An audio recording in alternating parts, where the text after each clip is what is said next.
नमस्कार साथियों, बीपीएससी तैयारी 3.0 एवं 4.0 के लिए करंट अफेयर्स की पहले एपिसोड में आपका स्वागत है। और आज हम जून 2024 के महत्वपूर्ण करंट अफेयर्स लेके आए हैं आपके लिए, और वो भी प्रश्नों के माध्यम से। आइए देखते हैं पहले प्रश्न को। और ये जो आप प्रश्न देख रहे हैं, आप खुद से भी अटैम्प्ट कर सकते हैं। आपको क्या करना पड़ेगा, उसके लिए आपको जो है चैनल ओपन करना पड़ेगा। चैनल पर ओपन करके आपको कम्युनिटी सेक्शन पर जाना पड़ेगा। कम्युनिटी सेक्शन पे जाने के बाद आप नीचे स्क्रॉल करके जाएंगे तो वहाँ पे आपको जीएस और करंट्स के, ध्यान रखिएगा, जीएस और करंट के इंक्लूडिंग बिहार स्पेशल सारे प्रश्न वहाँ पे मिल जाएंगे। एक बार हम आगे बढ़ने से पहले आप लोगों को दिखा देते हैं कि जिन अभ्यर्थियों को जानकारी नहीं है कि क्विज को कैसे अटेम्प्ट करना है, एक बार हम उनके लिए 1 मिनट में बता दे रहे हैं, फिर हम प्रश्नों को देखते हैं। आज के जो वीडियो में आपको जून 2024 के जितने भी इंपॉर्टेंट करंट अफेयर्स हैं वो कवर हो जाएंगे प्रश्नों के माध्यम से। आइए आपको हम ले चलते हैं कि आपको क्विज को कैसे अटेम्प्ट करना है। और ये हमारा चैनल है पीसीएस एजुकेटर विद संदीप। यहाँ पे आप आएंगे तो आपको एक साथ में मैं आपको शॉर्ट सेक्शन भी बता दे रहे हैं। यहाँ पे शॉर्ट सेक्शन जिन लोगों ने अभी तक नहीं देखा है, बीपीएससी जैसा आपसे प्रश्न पूछता है वैसे वैसे टॉपिक्स पे हम आपको यहाँ पे कॉन्सेप्ट्स कराते हैं। जैसे यहाँ पे जलवायु के बारे में बताया, यहाँ पे किसान नेताओं के बारे में बताया, राजा राम मोहन राय जी के बारे में बताया। जितने भी इंपॉर्टेंट टॉपिक्स हैं यहाँ पे आपको जो कन्फ्यूज़न क्रिएट करती है, ये सब हमने आपको शॉर्ट्स के माध्यम से करा रहे हैं। और अब वापस से आते हैं कि आप क्विज को कैसे अटेम्प्ट कर सकते हैं। ये कम्युनिटी सेक्शन देख रहे हैं, ये होम है, वीडियोस है, शॉर्ट है, लाइव है, प्लेलिस्ट है, कम्युनिटी है। आप कम्युनिटी सेक्शन पे आएँ। कम्युनिटी सेक्शन पे जब आप आएंगे तो यहाँ पे देख रहे हैं कि प्रश्न दिया गया है कि कुल वन आच्छादन में बिहार का कौन सा जिला सर्वाधिक है। फिर उसके बाद हिंदी साहित्य करंट अफेयर्स के यहाँ पे प्रश्न है, कुछ करंट अफेयर्स के प्रश्न हैं। फिर यहाँ पे देखेंगे बिहार स्पेशल का प्रश्न है कि 1919-20 में दरभंगा किसान आंदोलन के प्रमुख नेता कौन थे। तो आप इन प्रश्नों को अटेम्प्ट कर सकते हैं। जब आप इस पर क्लिक करेंगे तो आपको समझ में भी आ जाएगा कि आपने सही किया गलत किया। साथ में हम एक्सप्लेनेशन भी दे देते हैं कि आपको क्लैरिटी हो जाए। और इसमें लगभग 300 प्रश्न हो चुके हैं और बहुत ही स्पेशल प्रश्न रखे गए हैं।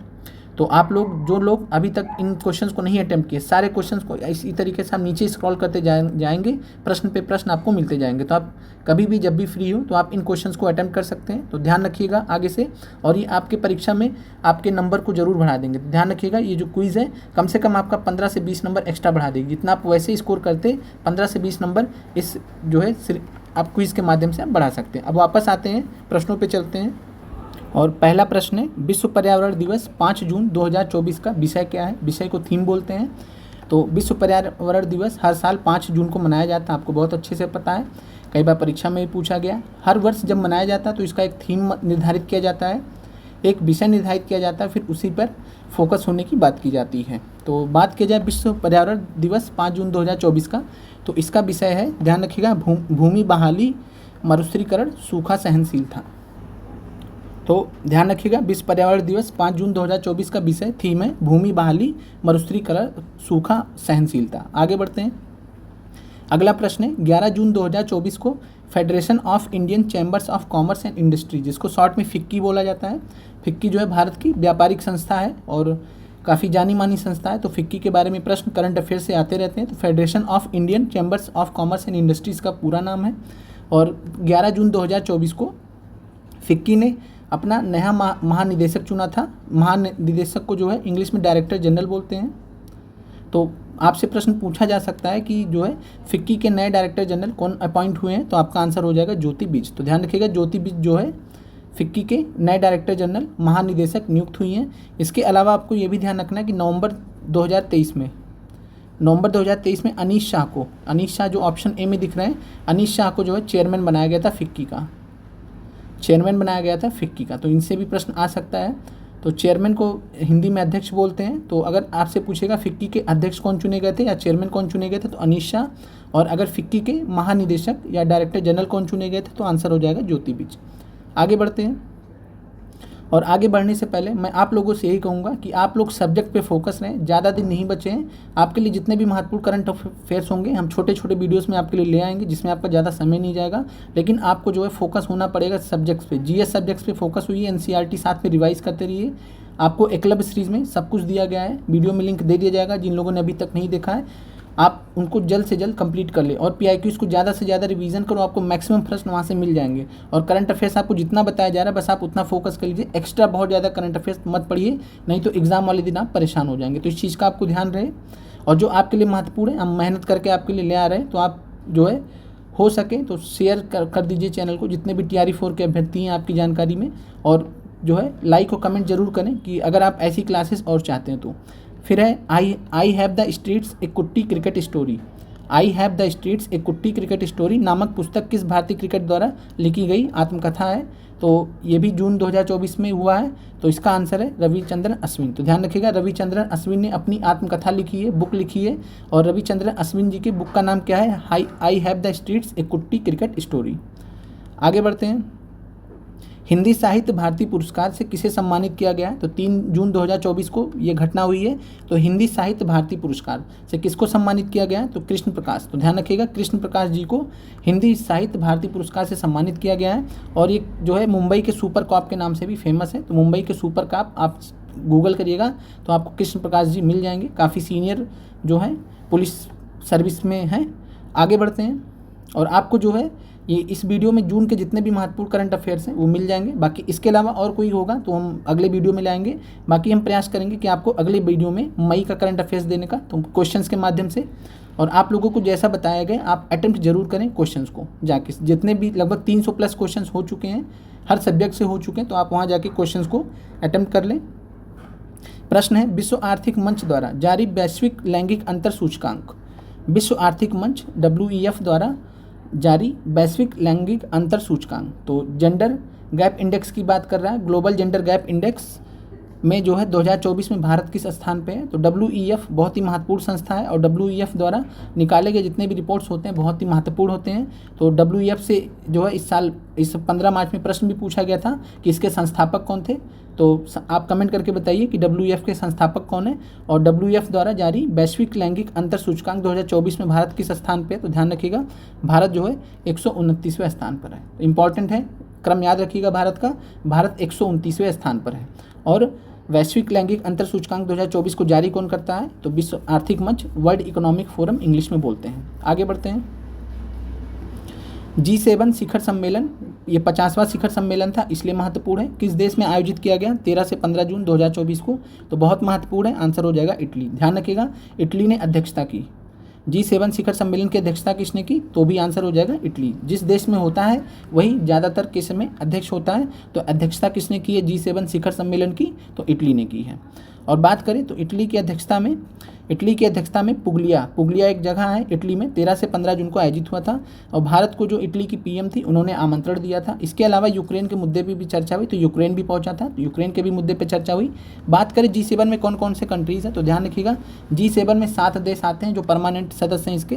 पहला है USA, दूसरा है कनाडा, तीसरा है UK, चौथा है जर्मनी, पाँचवा है जापान, देन आता है फ्रांस और इटली। तो ये 5-7 देश हैं, ध्यान रखिएगा। ये कौन है? G7 के सदस्य हैं। ये आपसे भी पूछा जा सकता है, कई सारे परीक्षाओं में ऑलरेडी पूछा जा चुका है। तो USA कनाडा एक साथ में, UK, तो USA कनाडा UK, फिर जर्मनी, जापान, फ्रांस और इटली, ये देश हैं जो G7 के सदस्य देश हैं। इसके अलावा जो अन्य देश होते हैं उनको ऑब्जर्वर की तौर पे बुलाया जाता है, ऐसे ही बस घूमने फिरने के लिए बुला लिया जाता है। बाकी G7 के ये जो है इतने ही सदस्य हैं, तो इसीलिए इसको G7 बोला जाता है। क्लियर है? अब आगे बढ़ते हैं। ये ध्यान रखिएगा, G7 शिखर सम्मेलन इटली में हुआ था, पूछा जा सकता है। फिर है अंतर्राष्ट्रीय सौर गठबंधन, इंटरनेशनल सोलर अलायंस में शामिल होने वाला 100वां सदस्य देश कौन सा है? तो इंटरनेशनल सोलर अलायंस, अंतर्राष्ट्रीय सौर गठबंधन में शामिल होने वाला 100वां सदस्य, चूँकि 100 की बात कर रहा है तो बहुत इंपॉर्टेंट है, और आंसर है पराग्वे। तो ध्यान रखिएगा, पराग्वे नाम का देश 100वां सदस्य बना है। और पराग्वे देश कहाँ पे है? तो दक्षिण अमेरिका में है, दक्षिण अमेरिका महाद्वीप में है।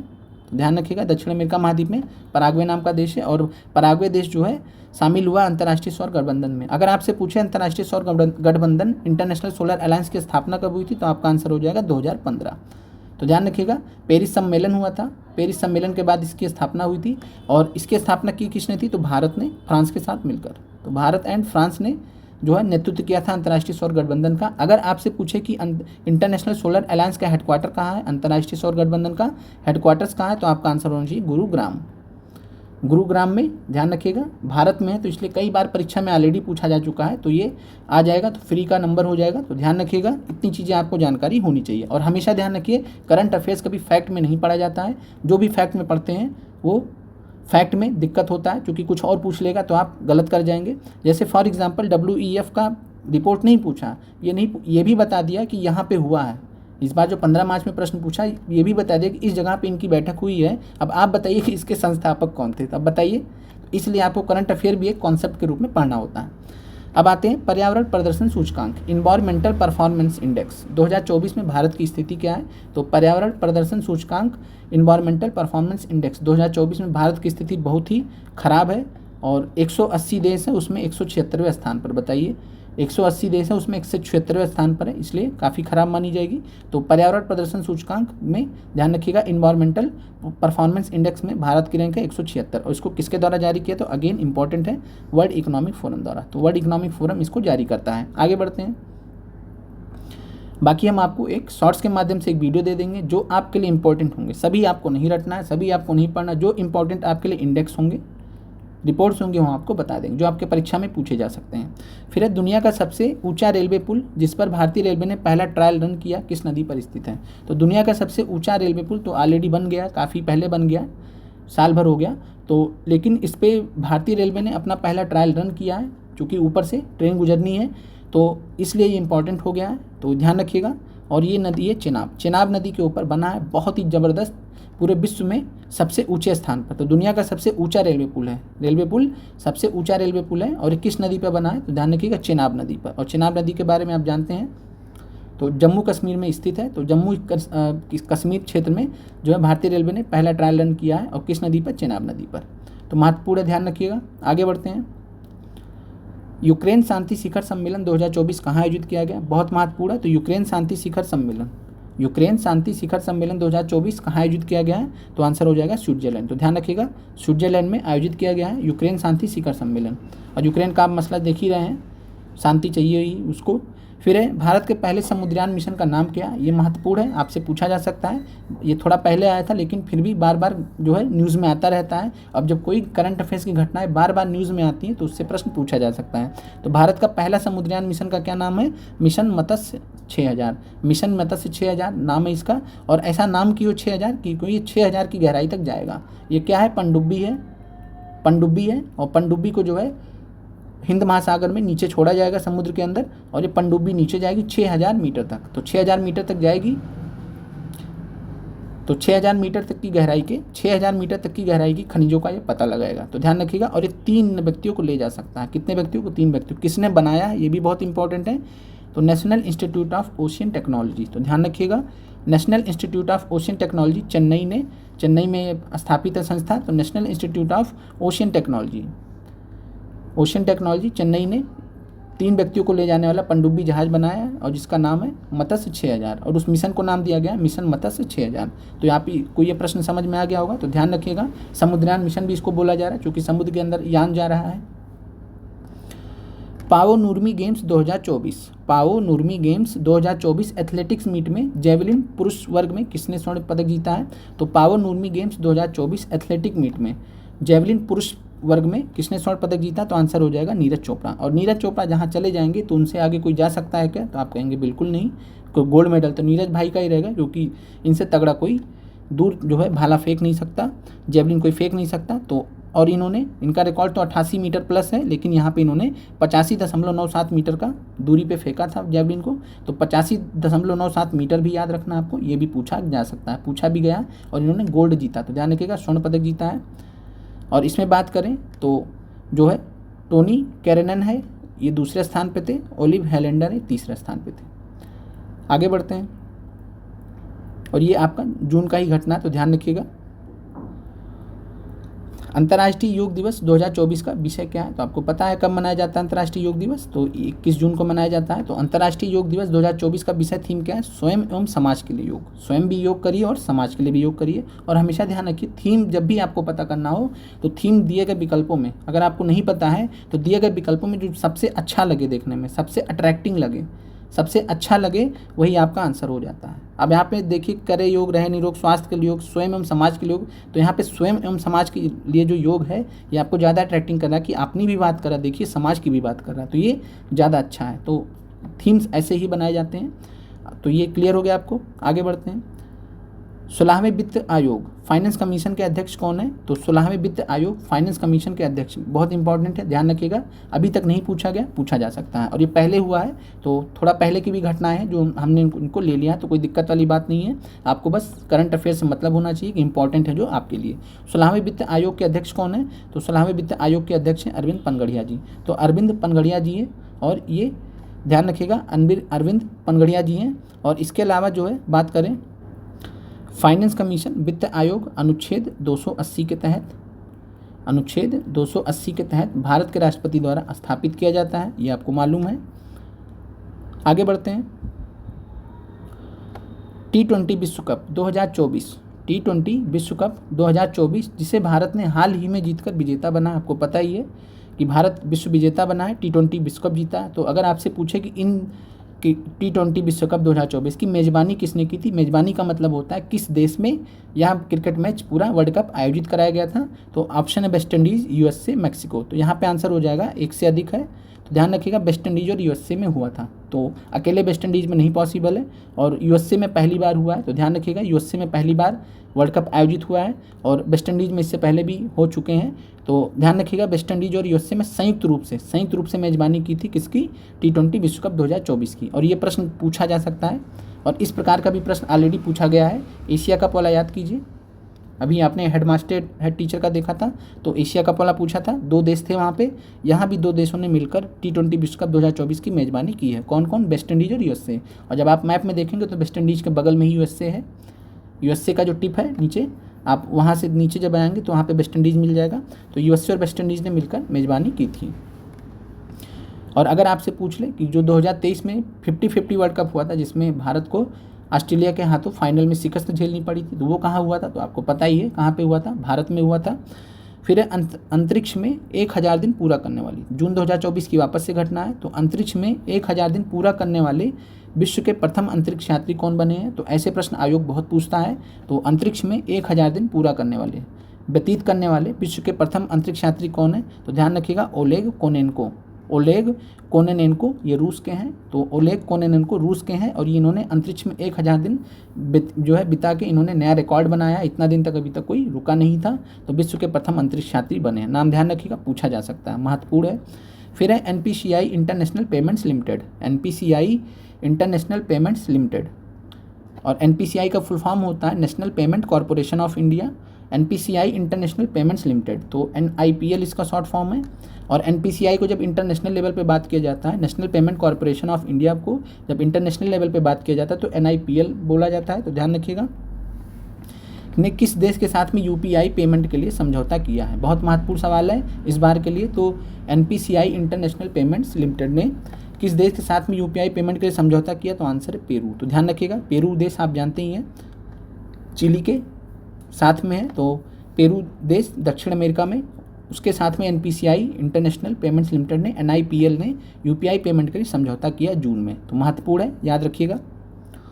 फिर है भारत का प्रथम एस्ट्रो टूरिज्म इवेंट। तो भारत का प्रथम एस्ट्रो टूरिज्म इवेंट नक्षत्र सभा का आयोजन कहाँ किया गया था? महत्वपूर्ण है इस बार के लिए। तो भारत का प्रथम एस्ट्रो टूरिज्म इवेंट नक्षत्र सभा, जून की भी ये भी घटना, तो मसूरी में, मसूरी उत्तराखंड में, ध्यान रखिएगा, मसूरी उत्तराखंड में 2024 जून में ये नक्षत्र सभा का आयोजन किया गया था। तो आपसे पूछा जाएगा इस बार के लिए, ध्यान रखिएगा।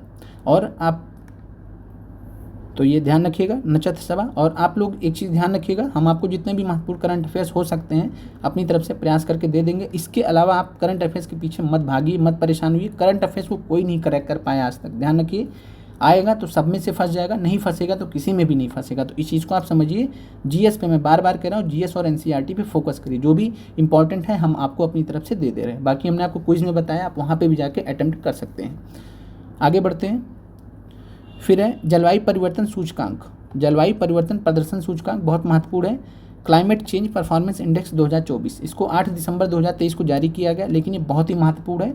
तो जलवायु परिवर्तन प्रदर्शन सूचकांक क्लाइमेट चेंज परफॉर्मेंस इंडेक्स 2024 8 दिसंबर 2023 को जारी किया गया है।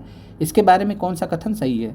तो यहाँ पे बात करें तो भारत इसमें पहली बात आपको ध्यान रखना है कि 7वें स्थान पे था। दूसरा चीज़, जर्मन एवं न्यू क्लाइमेट एक्शन नेटवर्क द्वारा संयुक्त रूप से जारी किया जाता है। तो द जर्मन वॉच एक संस्था है और एक संस्था है न्यू क्लाइमेट एक्शन नेटवर्क। तो जर्मन वॉच और न्यू क्लाइमेट एक्शन नेटवर्क नामक संस्था है, दोनों मिलकर संयुक्त रूप से जारी करते हैं किसको, जलवायु परिवर्तन प्रदर्शन सूचकांक को, इंग्लिश में क्लाइमेट चेंज परफॉर्मेंस इंडेक्स बोलते हैं। 8 दिसंबर 2023 को जारी किया गया। महत्वपूर्ण है, भारत का स्थान पूछेगा तो 7वें स्थान पर है और प्रथम स्थान डेनमार्क को प्राप्त हो, तो ये गलत है। गलत क्यों है, क्योंकि ध्यान रखिए कि यहाँ पे क्या होता है कि जो जलवायु परिवर्तन प्रदर्शन सूचकांक है, प्रथम जो 3 स्थान है वे खाली रह जाते हैं। कोई भी देश इस लायक नहीं होता है कि उसको प्रथम, दूसरे, तीसरे स्थान पर रखा जाए, तो डेनमार्क को चौथे स्थान पर रखा गया था। डेनमार्क टॉप पे ही है, डेनमार्क को सर्वोच्च स्थान प्राप्त हुआ, लेकिन पहला नहीं प्राप्त हुआ, चौथा प्राप्त हुआ।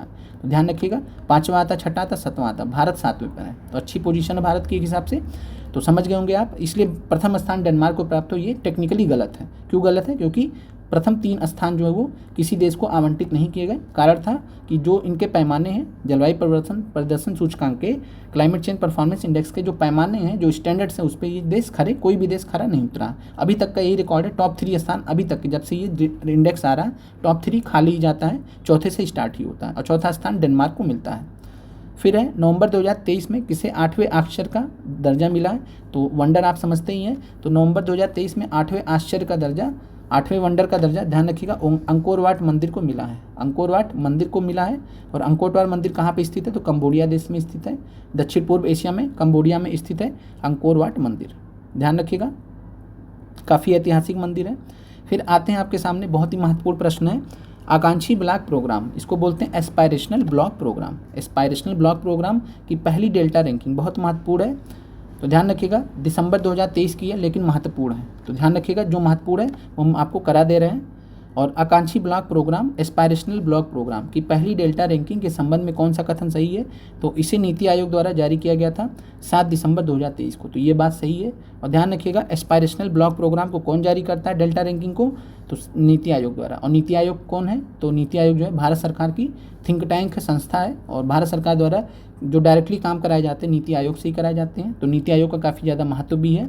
नीति आयोग इसके द्वारा, इसके अलावा जो है मल्टी डायमेंशनल पॉवर्टी इंडेक्स भी जारी करती है भारत के लिए, बहुआयामी गरीबी सूचकांक भी जारी करती है, जिसके बारे में प्रश्न पूछा गया था बीपीएससी द्वारा। तो ये 7 दिसंबर 2023 को नीति आयोग द्वारा जारी किया गया था एस्पायरेशनल ब्लॉक प्रोग्राम। प्रथम स्थान की बात करें तो ये गलत है। क्यों गलत है, क्योंकि प्रथम स्थान किसको मिला है, तिरयानी कुमरम भीम ब्लॉक, आसिफाबाद तेलंगाना।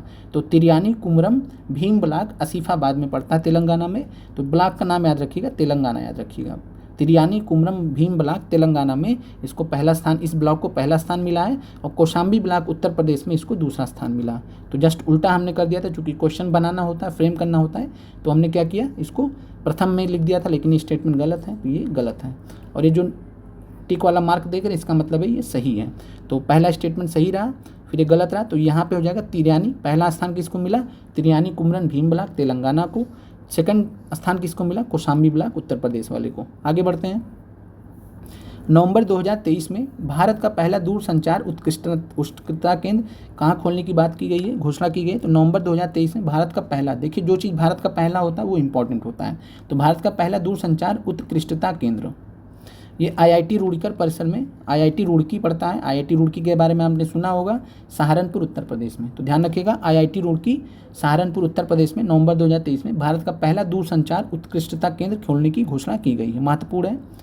फिर है अटल बिहारी वाजपेयी सेवरी नवावा शटल सेवा, जिसको अटल सेतु भी बोलते हैं, के बारे में कौन सा कथन सही है, तो अटल बिहारी वाजपेयी सेवरी नवावा शटल सेवा अटल सेतु के बारे में कौन सा कथन सही है, तो इसका उद्घाटन 12 जनवरी 2024 को प्रधानमंत्री जी के द्वारा किया गया था, तो ये बात बिल्कुल सही है, 12 जनवरी 2024 को पीएम द्वारा इसको शुरू किया गया था। पुल की लंबाई क्या है, तो पुल की लंबाई है 21.8 किलोमीटर, भारत का सबसे लंबा पुल है और देश का सबसे लंबा समुद्री पुल भी है। तो अगर आपसे प्रश्न पूछे भारत का सबसे लंबा पुल कौन सा है, तो आप यही नाम देंगे, और भारत का सबसे लंबा समुद्री पुल कौन सा, तो भी यही नाम देंगे। तो ध्यान रखिएगा, अटल बिहारी वाजपेयी नवावा शटल सेवा अटल सेतु के बाद जो है, और ये मुंबई में बना है, तो ध्यान रखिएगा। और समुद्र के ऊपर 16.5 किलोमीटर बनाया गया, ज़मीन पर 5.5 किलोमीटर लंबा पुल है। और इससे पहले 9.15 किलोमीटर लंबा था भूपेन हजारिका सेतु लोहित नदी पर, भारत का सबसे लंबा पुल था, तो ये ध्यान रखिएगा। इससे पहले ये था, लेकिन अभी कौन है, तो अभी जो है अटल सेतु है, ध्यान रखिएगा, अटल सेतु है। आगे बढ़ते हैं, अटल बिहारी वाजपेयी, ये प्रश्न रिपीट हो गया है, आगे बढ़ जाते हैं। फिर है online Harvard programme, online Harvard programme शुरू करने वाला भारत का पहला विश्वविद्यालय कौन सा है? तो ऑनलाइन हार्वर्ड प्रोग्राम शुरू करने वाला भारत का पहला विश्वविद्यालय कौन सा है? तो चंडीगढ़ विश्वविद्यालय। ध्यान रखिएगा, महत्वपूर्ण है, पूछा जा सकता है। यूनिसेफ इंडिया ने एवरी चाइल्ड अभियान का राष्ट्रीय राजदूत किसे नियुक्त किया गया? तो ये मई की घटना है। तो करीना कपूर जी को जो है यूनिसेफ इंडिया ने एवरी चाइल्ड अभियान का राष्ट्रीय राजदूत एम्बेसडर नियुक्त किया है, महत्वपूर्ण है, 7 मई 2024 को। नेपाल द्वारा भारतीय क्षेत्रों को दर्शाने वाले किस नोट का भारत द्वारा विरोध किया गया? तो नेपाल ये सब काम करता रहता है, तो नेपाल ने क्या किया कि भारतीय क्षेत्र को दर्शा दिया अपने नोट में। एक नोट निकाला, नोट छापा, नोट में भारतीय क्षेत्र को अपना पार्ट बता दिया। तो ये सब खुराफात करता रहता है। और ये किस नोट को पे किया था? 100 रुपये का। 100 रुपये का नोट बनाया, छापा, और उस पर जो है भारतीय क्षेत्र को बता दिया कि हमारा है। तो उस पर बवाल हुआ, तो भारत सरकार ने अपनी जो है विरोध दर्ज किया तगड़े से। तो 100 रुपये के नोट पर नेपाल द्वारा भारतीय क्षेत्र को दर्शाया गया। आगे बढ़ते हैं, 3 मई 2024 को भारत का पहला खगोल पर्यटन अभियान। तो ध्यान है, चाहे आपका पहला खगोल पर्यटन अभियान पूछेगा, नक्षत्र सभा ही है, और बाकी ऊपर भी प्रश्न आया था, तो 2 तरीके से आ सकता है। तो उत्तराखंड, मसूरी उत्तराखंड, याद रखिएगा। फिर है, देश के पहले संविधान पार्क का उद्घाटन कहाँ किया गया? तो बहुत ही महत्वपूर्ण सवाल है, पूछा जा सकता है। तो देश के पहले संविधान पार्क का उद्घाटन पुणे में किया गया। तो ध्यान रखिएगा। इसके अलावा कई लोग जयपुर भी पढ़े हैं, ठीक है, लेकिन वो अलग तरीके का। तो ध्यान रखिएगा, अपने अपने हिसाब से पहला पार्क है। और जब आपसे इस बार प्रश्न पूछा जाएगा कि हाल ही में कहाँ पे देश का पहला संविधान पार्क का उद्घाटन किया गया है, तो आपका आंसर होना चाहिए पुणे। जयपुर में आप कन्फ्यूज मत कीजिएगा, ये अपने तरीके का पहला है, बस यही ध्यान रखिए। तो देश का पहला संविधान पार्क पुणे में स्थापित किया गया। पुणे आपको पता ही है, महाराष्ट्र में पड़ता है। 29 अप्रैल 2024 को। भारतीय नौसेना की पहली महिला हेलीकॉप्टर पायलट कौन है? तो भारतीय नौसेना की पहली महिला हेलीकॉप्टर को पायलट कौन है? तो ध्यान रखिएगा, अनामिका बी राजू। तो अनामिका बी राजू भारतीय नौसेना की पहली महिला हेलीकॉप्टर पायलट है। क्लियर है? आगे बढ़ते हैं। और ये अभी तक हमने जैसे जून का हमने करंट अफेयर्स कंप्लीट कर लिया, कुछ हमने पहले के प्रश्न दिए थे, तो हमने उन प्रश्नों को भी ले लिया ताकि एक साथ में क्लियर हो जाए। तब इसके बाद हम जो भी क्वेश्चन देंगे उनको आगे चलकर आपको क्लास भी दे देंगे आप लोग, लेकिन उससे पहले अटेम्प्ट जरूर कर लीजिएगा। आप एक बार अटेम्प्ट कर लेंगे, फिर हम आपको समझा देंगे, तो ज़्यादा आसान रहेगा। संयुक्त राष्ट्र ने वर्ष 2024 को कौन से वर्ष के रूप में घोषित किया है? तो इंटरनेशनल ईयर ऑफ मिलेट्स, ये 2023 को घोषित किया गया था, याद होगा आपको। तो मोटे अनाजों का जो वर्ष है इंटरनेशनल ईयर ऑफ मिलेट्स, ये 2023 में घोषित किया गया, लेकिन यहाँ 2024 पूछ रहा है। तो ध्यान रखिएगा, 2024 इंटरनेशनल ईयर ऑफ कैमलिट्स घोषित किया गया यूनाइटेड नेशंस द्वारा, संयुक्त राष्ट्र द्वारा। तो इंटरनेशनल ईयर ऑफ कैमलिट्स क्या होता है? कैमल IDS लगा दीजिए। कैमल क्या होता है? ऊँट होता है।